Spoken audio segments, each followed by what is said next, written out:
प्रिय विद्यार्थियों, अब हम पढ़ेंगे कर्मधारय समास। देखिए, कर्मधारय समास तत्पुरुष समास का एक भेद है। जैसे तत्पुरुष समास के दो भेद बताए जाते हैं।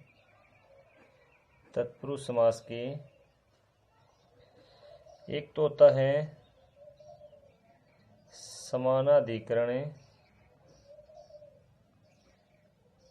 तत्पुरुष समास, एक होता है वैयाधिकरण तत्पुरुष समास। समानाधिकरण तत्पुरुष समास का मतलब होता है इस समास के दोनों पदों में समान विभक्ति होती है। वैयाधिकरण तत्पुरुष समास का मतलब होता है इस समास के दोनों पदों में असमान विभक्ति होती है।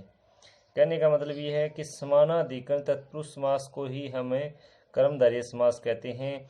इसीलिए हमने लिखा कि यह कर्मधारय समास तत्पुरुष समास का भेद है। तत्पुरुष समास का भेद है। तो तत्पुरुष समास के दो भेद हैं, समानाधिकरण तत्पुरुष समास और वैयाधिकरण तत्पुरुष समास। यानी समानाधिकरण तत्पुरुष समास को ही कर्मधारय समास कहते हैं। तो इस समास को हम कर्मधारय समास के द्वारा पढ़ेंगे। वैयाधिकरण तत्पुरुष समास है वो मूल तत्पुरुष समास है। क्या है? मूल तत्पुरुष समास है जो 9th के सिलेबस में चलता है। कौन सी क्लास में? तो वैयाधिकरण तत्पुरुष समास है वो 9th क्लास में अलग से वीडियो डाला जाएगा। 10वीं क्लास को ये तत्पुरुष समास का दूसरा पार्ट नहीं पढ़ाया जाएगा, केवल हम कर्मधारय समास पढ़ेंगे। वैसे 9th क्लास को अविभाव समास पढ़ा दिया और इनको तत्पुरुष भी पढ़ाएंगे और कर्मधारय भी पढ़ाएंगे और इनको द्विगु समास अलग से है 9th के सिलेबस में, 10th को नहीं पढ़ाया जाएगा। और द्वंद्व समास 10th के सिलेबस में है। 9th क्लास को 10th और 9th दोनों के समास हैं वो सारे पढ़ाए जाएंगे और 10th को केवल 10th के सिलेबस में अविभाव, कर्मधारय और द्वंद्व ये पढ़ाए जाएंगे। तो अब हम देखेंगे समानाधिकरण तत्पुरुष समास अर्थात कर्मधारय समास। देखिए, सबसे पहले हम बात करेंगे, इसकी परिभाषा देखेंगे। कर्मधारय समास जिस तत्पुरुष समास के दोनों पदों में समान विभक्ति होती है। जिस तत्पुरुष समास के दोनों पदों में समान विभक्ति होती है उसे समानाधिकरण तत्पुरुष समास कहते हैं। समानाधिकरण तत्पुरुष समास को ही कर्मधारय समास कहते हैं।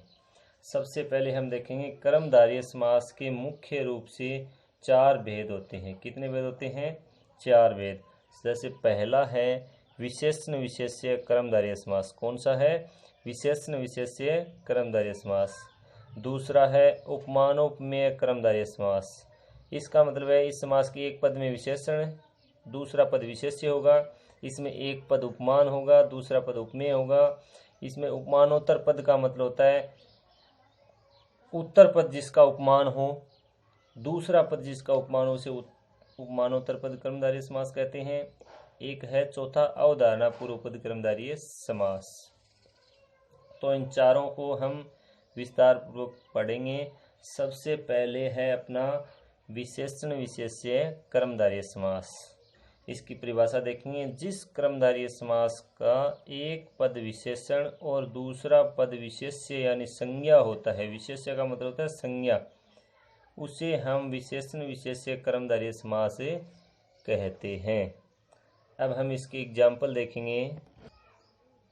यानी इस समास का पहला पद विशेषण और दूसरा पद विशेष्य होता है यानी संज्ञा। जैसे पहला है पीतम अम्बरम। कर्मधारय समास की विशेषण विशेष्य समास का समस्त पद बनाते समय में क्या करना है? सबसे पहले में प्रथम पद जो भी है उसमें से विभक्ति हटानी है और दूसरे पद के साथ जोड़ के लिखना है, इति हटा देना है। जैसे पीतम अम्बरम है तो पहले पद में पीत शब्द है, पीत और अम्बरम के साथ जोड़ना है, दीर्घ संधि हो जाएगी, ये बन जाएगा पीताम्बरम। क्या बन जाएगा? पीताम्बरम। इति भी हटाना है और प्रथम पद में विभक्ति हटानी है। कर्मधारय समास के विग्रह पद के अंदर अगर हम समस्त पद बनाते हैं तो दूसरे पद में कोई परिवर्तन नहीं होगा। दूसरे पद में जो विभक्ति लगी हुई है वही विभक्ति इसमें लगेगी। कर्मधारय समास के दोनों पदों में समान विभक्ति, समान वचन और समान लिंग होते हैं। जैसे वीर है, पुरुष है। पुरुष कैसा है? वीर। तो इसका हम लिखेंगे वीर पुरुष है। क्या लिखेंगे? वीर पुरुष है। वैसे ये समस्त पद एक ही लाइन के नीचे लिखना है, ये हो जाएगा वीर पुरुष है। जैसे महान पुरुष है। पुरुष कैसा है? महान। मूल शब्द है महा, इसके आगे जोड़ देंगे, पुरुष के साथ जोड़ेंगे महापुरुष है। क्या बनेगा? महापुरुष है। फिर आगे उन्नत है, वृक्ष है। इसको हम लिखेंगे उन्नत वृक्ष है। क्या लिखेंगे?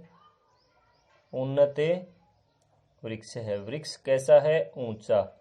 तो प्रथम पद में विभक्ति हटाते ही बना उन्नत और आगे वृक्ष है। क्या बन जाएगा? उन्नत वृक्ष है। महान आत्मा। आत्मा कैसी है? महान। तो क्या लिखेंगे? महा प्लस आत्मा दीर्घ संधि होकर लिखा जाएगा महात्मा। क्या लिखा जाएगा? महात्मा। फिर आगे है महान ऋषि।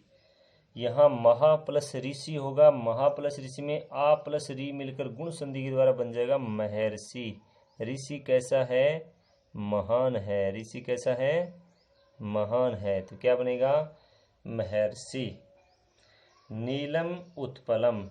नीला आकाश। आकाश कैसा है? नीला। यानी विशेषण के द्वारा संज्ञा की विशेषता बताई जा रही है।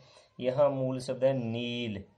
नील प्लस उत्पलम, यहाँ गुण संधि से बन जाएगा नीलोत्पलम। क्या बन जाएगा? नीलोत्पलम। फिर आगे है महान राजा। राजा कैसा है? महान। तो इसमें लिखा जाएगा महाराजा। क्या लिखा जाएगा? महाराजा।